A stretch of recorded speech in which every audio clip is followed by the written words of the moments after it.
उतर रहा है, ये कट चुका है। ज़मीन इसकी खूबसूरत वाइट ज़मीन है, तो साफ ज़मीन है। किसी को वाइट स्लैब चाहिए,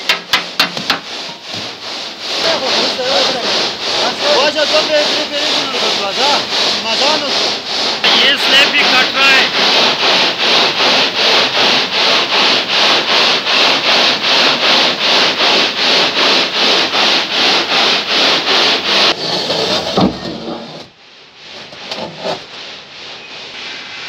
ये रहमान वाइट स्लैब कट चुका है और ये भी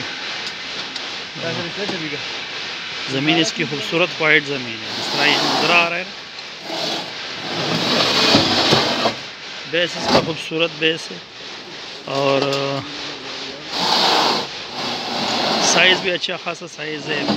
जिस किसी को रहमान वाइट स्लैब में चाहिए, इसके अलावा इसमें हमारे पास डंडा भी अवेलेबल है और 12-24 12-12 12-24 भी अवेलेबल है। डंडे में भी अवेलेबल है, स्लैब में भी अवेलेबल है और काउंटर में भी। अगर किसी को रहमान वाइट चाहिए तो हमारे पास फुल इसका एक फुल वेराइटीज़ अवेलेबल है, सारा रेंज अवेलेबल है।